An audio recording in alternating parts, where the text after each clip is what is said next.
आज बाबा हमें कहते हैं कि तुम बच्चे अभी भक्ति और ज्ञान में अंतर समझ गए हो। क्यों ज़रूरी है ये अंतर समझना? क्यों ज़रूरी है ज्ञानी बनना? भक्ति में क्या प्रॉब्लम है ना? उसको पहले समझेंगे। क्योंकि ज्ञान माना, बाबा ने क्या कहा? ज्ञान वो जिससे सद्गति होती है। भक्ति से सद्गति नहीं होती। भक्ति सारी दुनिया कर रही है और कलयुग से घोर कलयुग ही बन रहा है। आशाएं बढ़ रही हैं, अतृप्ति बढ़ रही है, पाप, दुराचार, व्यभिचार और बढ़ रहा है। तो जो आत्मा जिस लक्ष्य से भक्ति करती है कि मुझे सुख मिले, शांति मिले, अब सुख शांति भी मनुष्य चाहता है, लेकिन उसको ये नहीं पता कि सुख शांति कैसे होती है।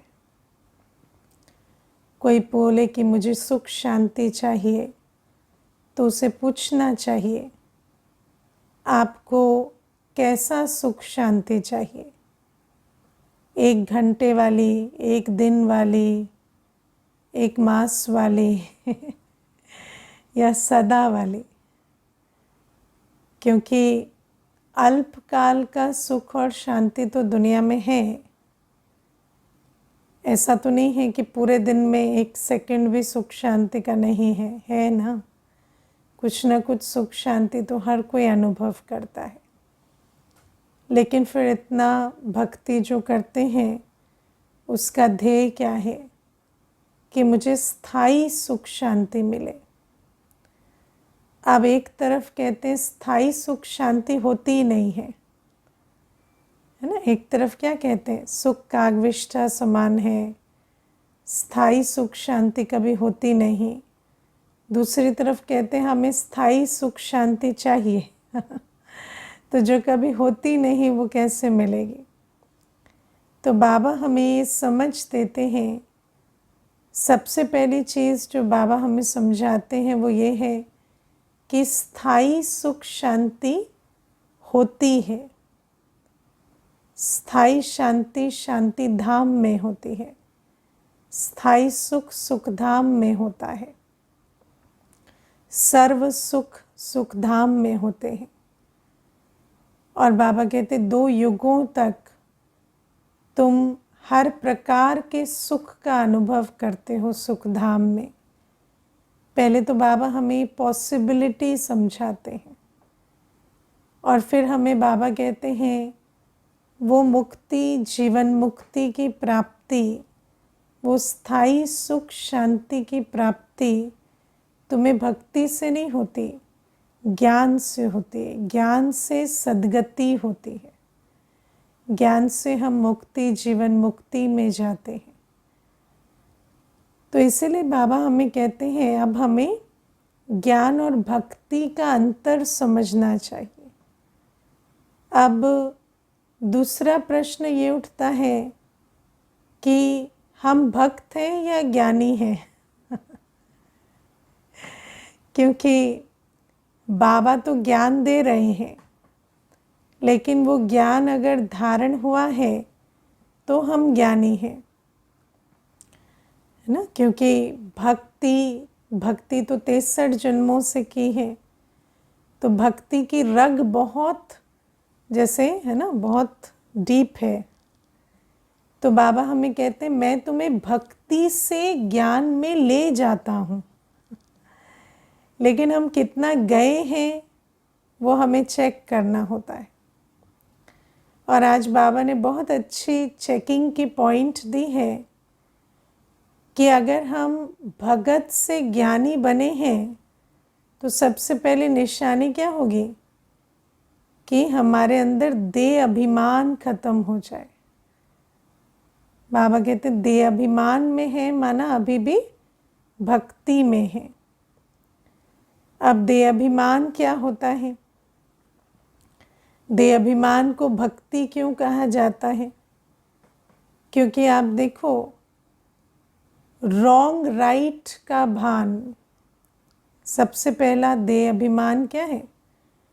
रॉन्ग राइट में जाना, मोरालिटी, ये भक्ति का बहुत बड़ा अंश है ना। भक्ति और ज्ञान में मुख्य अंतर क्या है? भगत आत्माएं सदा ये रॉन्ग है, ये राइट है, और ज्ञान में बाबा कहते हैं कि रॉन्ग और राइट में नहीं जाना है।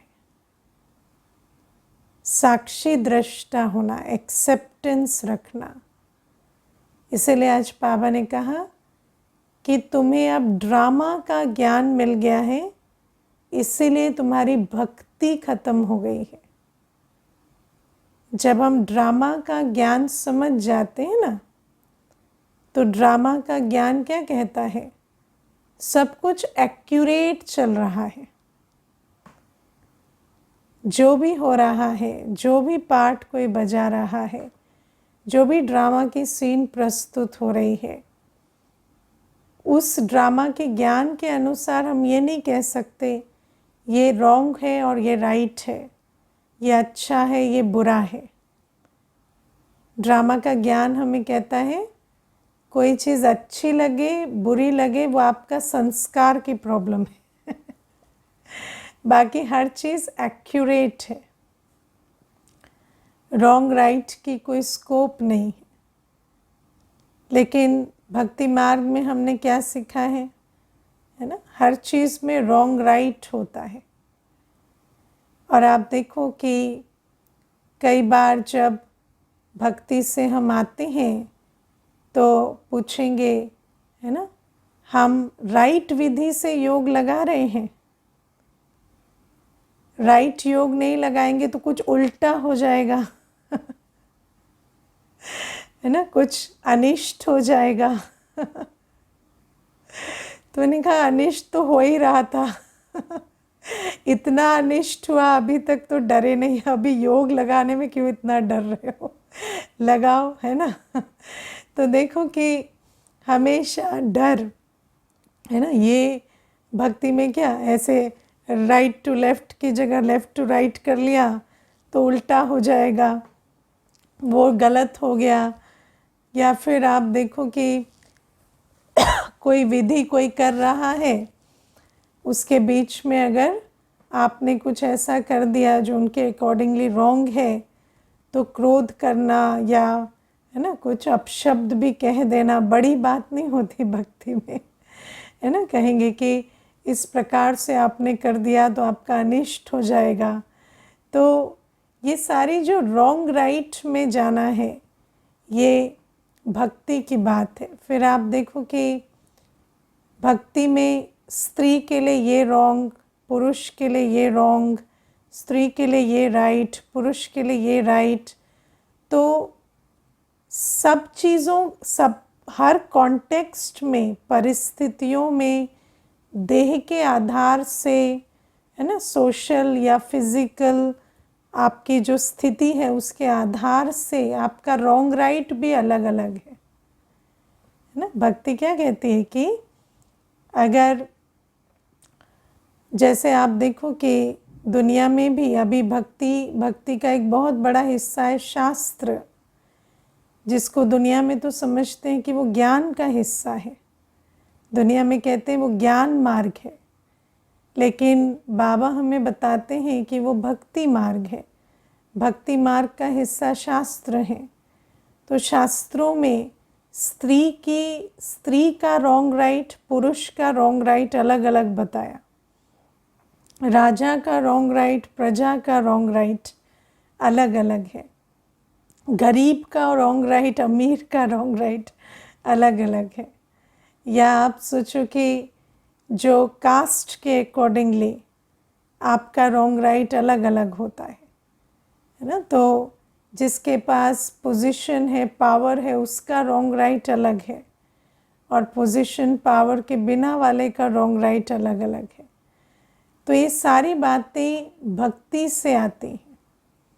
मोरालिटी हो, चाहे देह अभिमान में स्त्री पुरुष का भान, ऊंचे नीचे का भान, कास्ट का भान, धर्म भेद का भान, ये सब भक्ति मार्ग से आता है।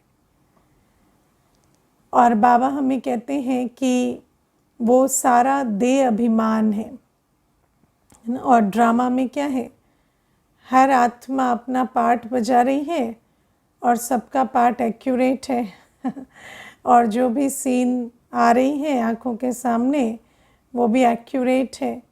तो हमें साक्षी होकर देखना है, एक्सेप्टेंस रखनी है, कोई रॉन्ग राइट में नहीं जाना, है ना। जैसे आप देखो कि भक्ति में क्या है, अगर अविवाहित है और पतित बन जाए तो बहुत रॉन्ग, लेकिन विवाह हो गया और पतित ना बने तो रॉन्ग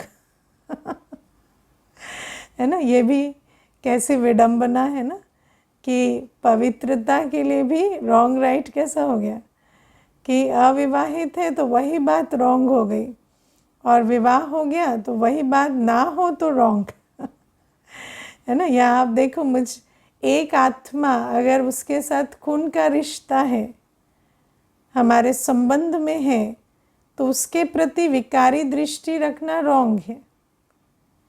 लेकिन अगर वो संबंध में नहीं है तो उसके प्रति विकारी दृष्टि रखना ओके है ना। और आप देखो, धर्म के हिसाब से वो भी आपको अलग अलग परिस्थितियों में अलाउड है। जैसे किसी धर्म में, है ना, मामा के चाचा के बच्चे हैं तो उनके आपस में विवाह हो जाता है और किसी धर्म में जो भी, जिनके साथ भी जो एक्सटेंडेड फैमिली है उसमें भी विवाह नहीं होता। कई ऐसे कम्युनिटीज़ हैं जहाँ पर एक पूरे गांव के अंदर वो शादी नहीं करेंगे, अपने गांव में शादी नहीं होगी। तो ये सारी बातें जो हैं, ये प्रथाएं भी सब भक्ति से निकल कर आती हैं। चाहे वो मोरालिटी अबाउट काम हो, क्रोध हो, लोभ हो, मोह हो, अहंकार हो, हर चीज़ के प्रति हमारे स्टैंडर्ड सेट हैं। भक्ति कभी नहीं कहती काम क्रोध लोभ मोह अहंकार छोड़ो, वो कहती कहाँ कामी बन सकते हो, कहाँ नहीं बन सकते कहाँ रॉन्ग है, कहाँ राइट है। और क्रोध भी कहाँ रॉन्ग है, कहाँ राइट है, वो भक्ति मार्ग में सेट होता है ना। कोई अगर आप पर क्रोध कर रहा है और आप वहाँ पर डिफेंस में क्रोध कर रहे हैं, यहाँ तक कि किसी को मार भी देते हैं, तो वो राइट हुआ। या आप अपने अधिकार के लिए किसी को मार देते हैं, या जनहित में समाज के कल्याण के लिए आप राजा के पद पर हैं तो किसी को मार दिया, तो पाप नहीं बनता। वहाँ पर कहेंगे कि ये तो आपने अपने क्षत्रियपन की ड्यूटी निभाई तो बहुत अच्छा किया, लेकिन क्या पाप नहीं बनता। तो ये जो सारी बातें हैं, अब देखो लोभ को लेकर भी हर तरफ जो है वो बातें अलग अलग प्रकार की होती हैं। कई कहेंगे कि करप्शन में जाओ, लेकिन है ना भगवान का हिस्सा निकाल दो 10% 20% भगवान का निकाल दिया तो फिर कितना भी पाप किया कोई बात नहीं, है ना। या फिर कहीं पर लेकिन बाबा जो हमें कहते हैं, देखो धन को लेकर, वस्तुओं को लेकर हर धर्म में भी अलग अलग प्रकार की मान्यताएं हैं, लेकिन बाबा हमें कहते हैं कि धन को हमें कमाना भी पवित्रता से है और हमें उसे होर्ड करके नहीं रखना, है ना। मुझे जो बात सबसे बाबा की समझ में आती है, सफल करो। सफल करना माना क्या, सबसे पहले कार्य में लगाना। कई बार आप देखो दुनिया में ये बहुत होता है कि धन के प्रति ऐसी वृत्ति होती है कि धन को जमा करके रखो, होर्डिंग करो। लेकिन बाबा हमें बताते हैं कि सफल करो। किनकी दबी रहेगी धूल में, किनकी राजा खाए, किनकी चोर लूट ले जाए, किनकी आग जलाए, सफल हो उसकी जो धनी के नाम लगाए। तो बाबा हमें सबसे पहले समझाते हैं कि कोई भी वस्तु है, कोई भी आपके पास रिसोर्स है, धन संपत्ति है, उसको होर्ड करके मत रखो, उसको ऐसे ही है ना लॉकर में। आप देखो कितने मर गए, उनके स्विस बैंक अकाउंट में पैसे रह गए। तो वो जो छिपा कर रखने की वृत्ति है, बाबा कहते छिपा कर किसके लिए रखा है, उसको यूज़ करो, उसको कार्य में लगाओ, ईश्वरीय कार्य में लगाओ।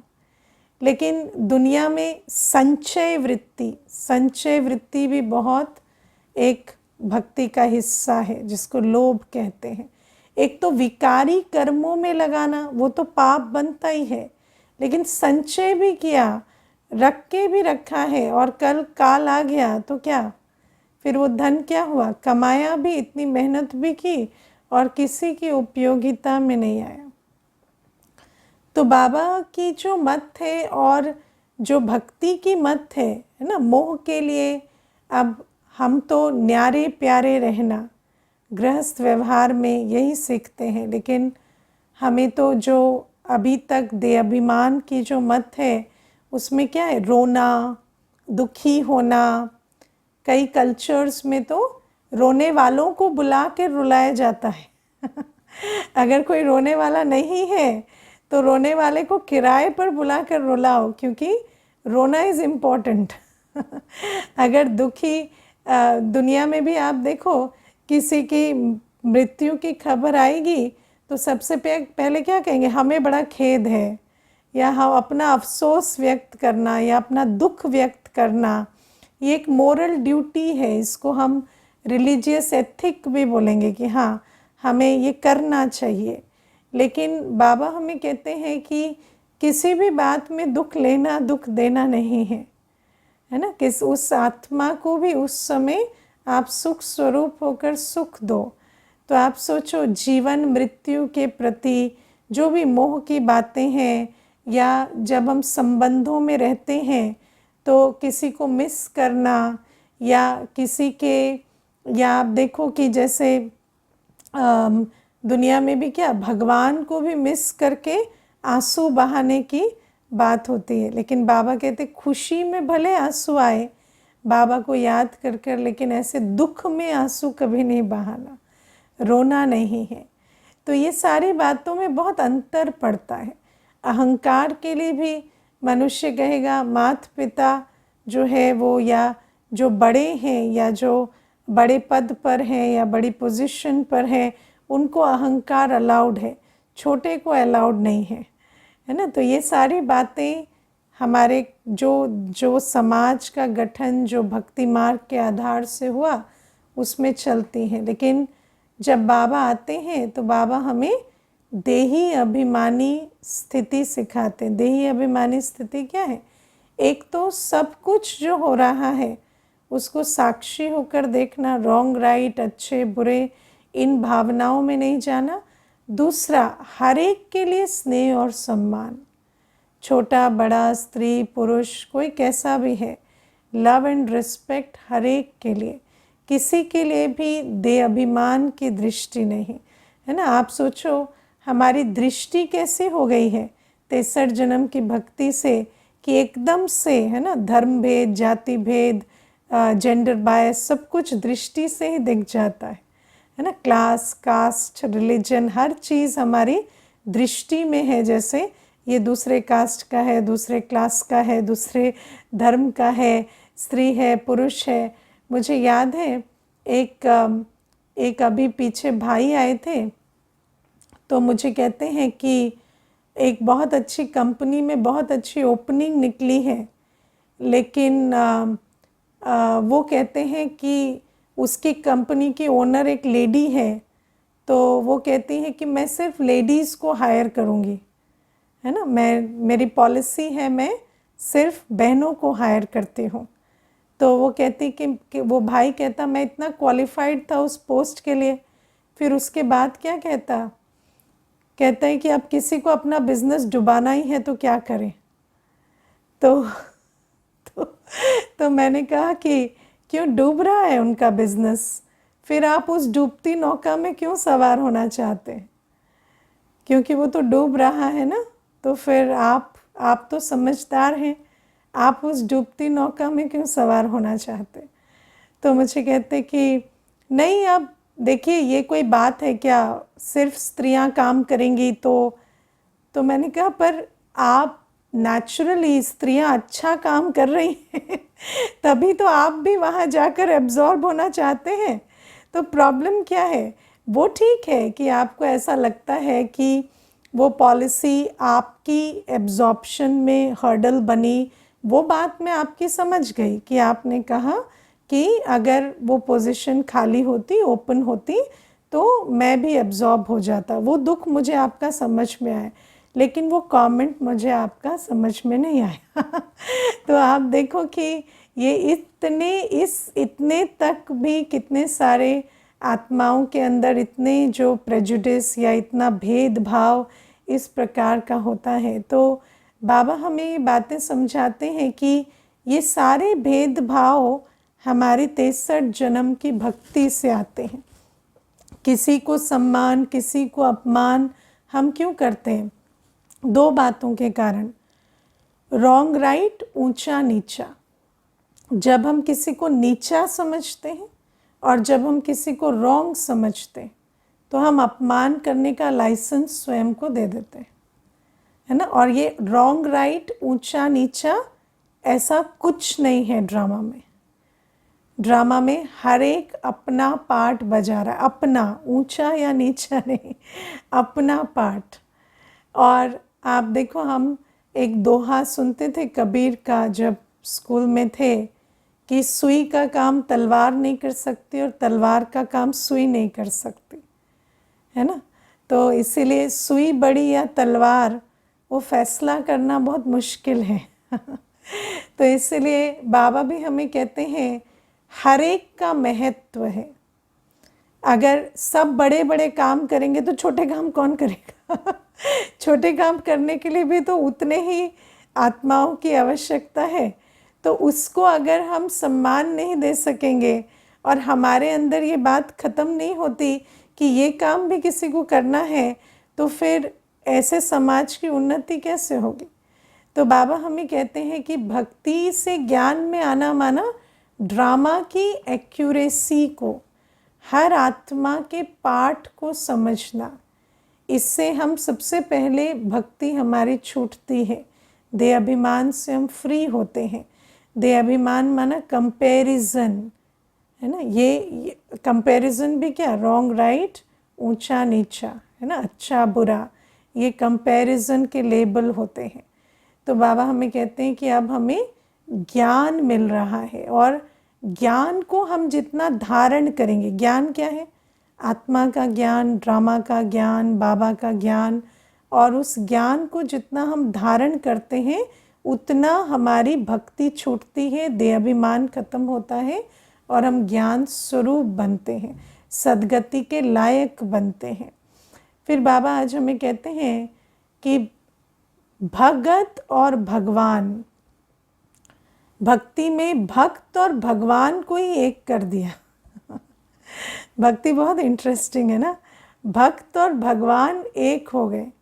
अब भक्त और भगवान एक है तो भक्त किसकी पूजा कर रहा है और क्यों कर रहा है? जब वो एक है तो फिर तो पूजा का कॉन्सेप्ट ही नहीं बनता ना। लेकिन ये बहुत इंटरेस्टिंग है कि एक तरफ पूजा भी करेंगे, दूसरी तरफ भक्त और भगवान एक है भी कहेंगे। लेकिन बाबा आकर हमें समझाते हैं, बाबा हमें कहते हैं जिसकी भक्ति करते हैं उस भगवान को नहीं जानते। कहेंगे आप किसी को भी पूछ लो, आप भगवान को मानते हैं? कहेंगे हाँ जी। जानते हैं? कहेंगे ना जी, है ना। तो जब जानते ही नहीं तो उनसे फिर कुछ भी संबंध या प्राप्ति का तो क्वेश्चन ही नहीं। तो बाबा हमें कहते ज्ञान माना सबसे पहले बाप को जानना कि बाबा का नाम रूप देश काल गुण कर्तव्य संबंध क्या है ना। बाबा को जानना कि परमात्मा, शिव पिता, सुप्रीम फादर, टीचर, सतगुरु, वो परमधाम से 5000 वर्ष के कल्प के अंत में आकर ब्रह्मा तन में बैठकर हमें पढ़ाते हैं, पालना करते हैं और नरक से निकाल स्वर्ग का वर्षा देते हैं। और वो परम पिता हमारा बाप, टीचर, सतगुरु है। हम आत्मा के वही गुण हैं जो परमात्मा के हैं। तो ये जो भगवान को जानना, भगवान को जाने बिना सद्गति कैसे होगी? सुख शांति के सागर को जाने बिना सद्गति कैसे होगी? है ना। आज दुनिया में मनुष्य कहता है मुझे सुख शांति चाहिए, लेकिन मुझे सुख शांति के सागर से कोई लेना देना नहीं है। मुझे दुखी सुख दे देंगे और अशांत शांति दे देंगे। ना, मनुष्य शांति ढूंढने कहाँ जा रहा है? कहाँ जा रहा है? नेचर में, रिजॉर्ट्स में, है ना। अब आप देखो नेचर में भी मनुष्य कहता है नेचर में शांति है। नेचर में आप चले जाते हो कि खुले जंगल में? खुले जंगल में चले जाना तो शांति मिलेगी क्या? हाँ, शरीर छूटने वाली शांति मिल सकती है लेकिन खुले जंगल में जाकर कोई शांति नहीं ढूंढता। नेचर भी हमें कैसा चाहिए? पूरा कमर्शलाइज्ड, जहाँ पर हर प्रकार से मनुष्य अपना प्रॉफिट कमा रहा है, हर प्रकार से वो जो सुख सुविधाएं दे रहे हैं उनसे उनको ज़्यादा सुख मिल रहा है। आपको मिल रहा है या नहीं पता नहीं। तो जो खुद सुख ढूंढ रहा है वो आपको सुख शांति कैसे देगा? लेकिन मनुष्य इस प्रकार से ढूंढते रहते हैं, इसीलिए तो ढूंढते ही रहते हैं, इसीलिए इतना ढूंढते हैं, इतने प्रावधान बनाते हैं, लेकिन उसके बाद भी दुख अशांति बढ़ती, सुख शांति नहीं बढ़ती, है ना। चाहे वो महल माड़ियाँ हो, कंफर्ट के स्थान हो, चाहे पूजा स्थल हो, चाहे, है ना, द रिक्रिएशन और आराम के स्थान हो, हर चीज़ बढ़ रही है लेकिन सुख शांति नहीं मिल रही। तो बाबा हमें कहते हैं कि तुम भगवान को जानोगे तब तो सद्गति मिलेगी। और बाबा कहते हैं कि मुझे जानना और मुझसे मिलन मनाना ये बुद्धि के आधार से होता है। बाबा से संबंध में कैसे आते हैं, है ना। तो बाबा कहते हैं जैसे हर चीज़ की विधि है। खाना मुख से खाएंगे, है ना, खाने के लिए मुख चाहिए, सुनने के लिए कान चाहिए शब्द मुख से खाएंगे क्या? नहीं। हर चीज़ के लिए अलग ऑर्गन नियुक्त है। देखना है तो आँखें हैं, है ना, किसी को। तो बाबा कहते हैं अनुभव करने के लिए बुद्धि योग चाहिए। अनुभव करने के लिए कोई भी सूक्ष्म चीज़ को अनुभव करना है तो उसके लिए बुद्धि योग चाहिए। तो बाबा कहते हैं तुम मुझे जानकर, मैं जो हूँ जैसा हूँ, मुझसे बुद्धि योग रखते हो तो तुम्हारी झोली भरती। आप देखो दुनिया में भी हम, कोई आवाज़ भी होती है, आज आप देखो कोई साउंड भी है, बहुत धीरे है, तो आपको थोड़ा अटेंशन देना पड़ता है उस साउंड को सुनने के लिए। भले ही वो फिज़िकल चीज़ है, साउंड बाहर है, लेकिन उसको भी सुनने के लिए आपको थोड़ा साइलेंस में जाना पड़ता है। तो जो सूक्ष्म ते सूक्ष्म है, जो बाबा नाम, जो बाबा, है ना, जब स्थूल तत्वों से परे है, उस बाबा को अनुभव करने के लिए हमें भी इस देह और देह की दुनिया के बुद्धि योग से न्यारा होना पड़ता है।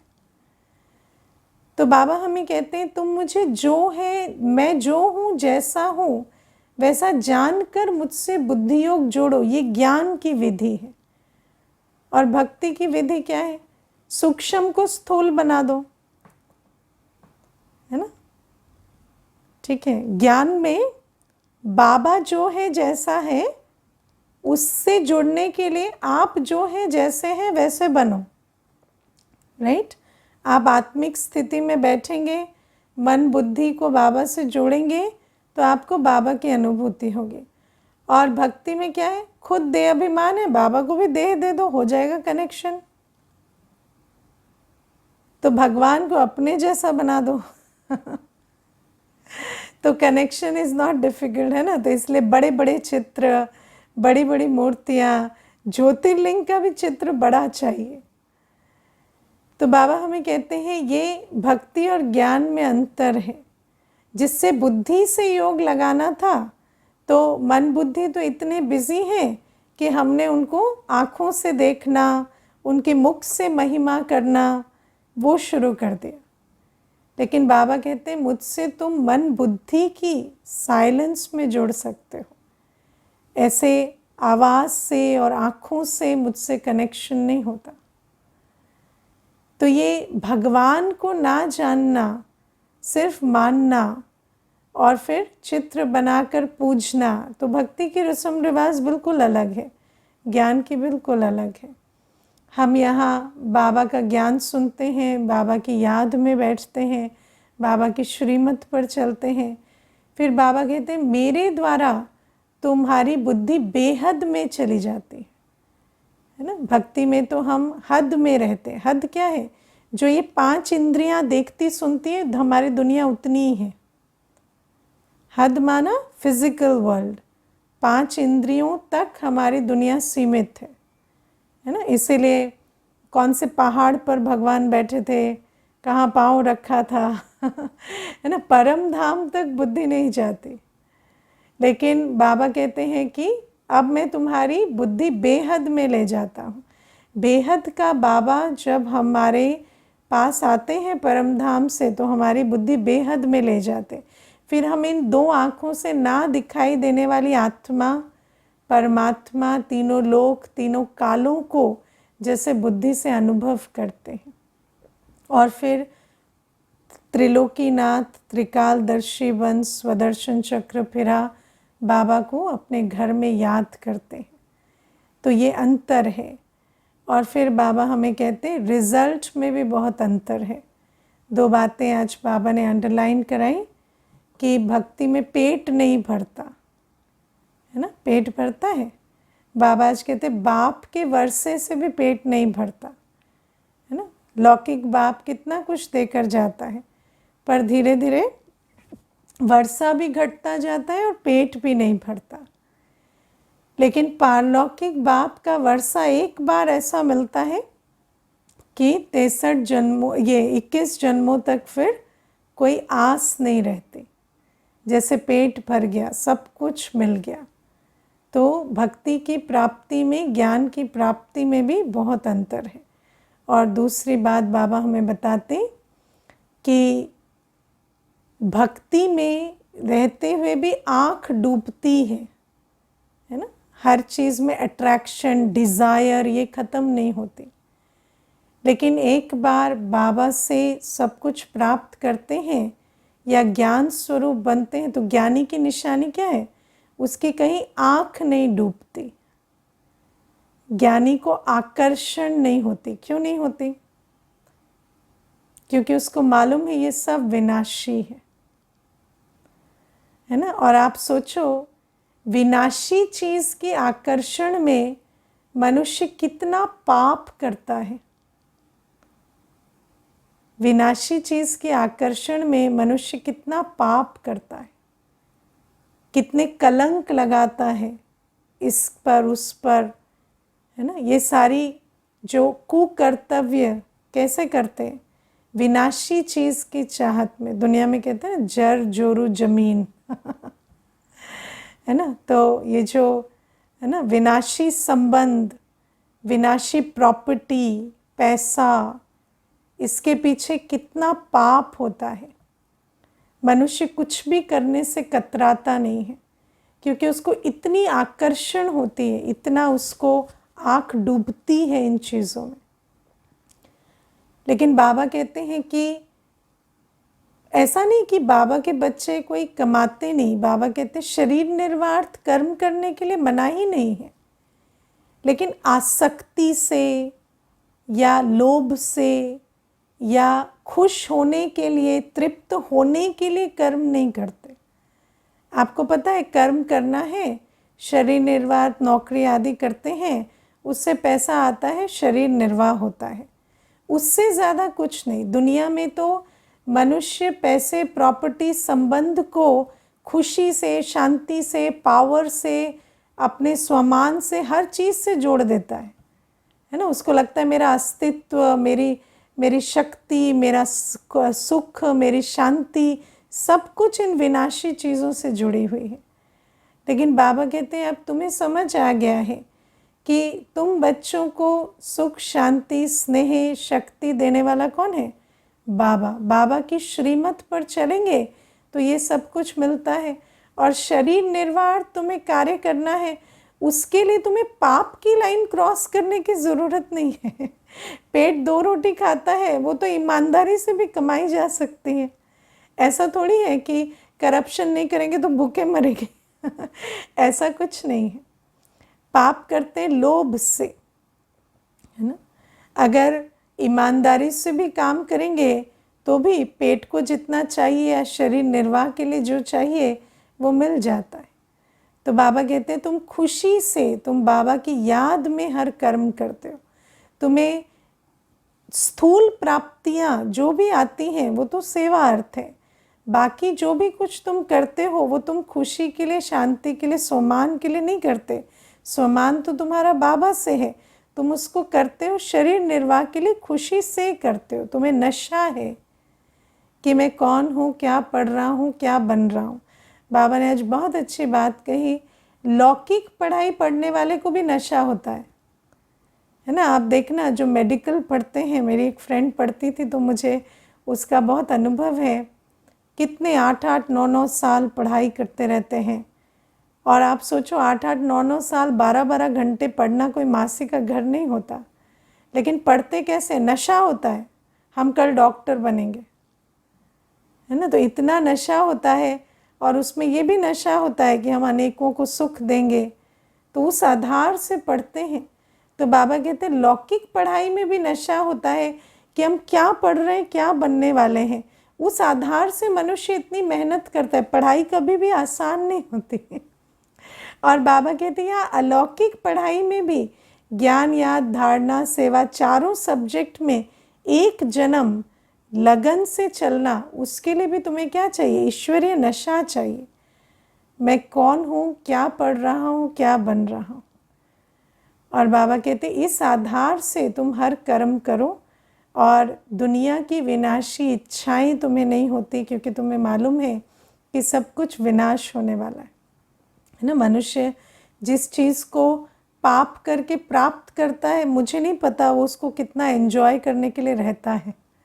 मोस्टली तो आप क्राइम देखेंगे, मनुष्य क्राइम करता है जिस चीज़ को पाने के लिए वो जेल में चला जाता है, तो कहाँ उसको भोगता है क्या? जिसके लिए क्राइम किया वो तो भोगता भी नहीं। लेकिन ये इच्छाएं ऐसी होती हैं जो पाप कराती हैं। तो बाबा कहते हैं अब तुम्हें अब इस पुरानी दुनिया में कहीं आँख नहीं डूबती, कोई आकर्षण, इच्छाएं नहीं होती। अच्छा, ओम शांति।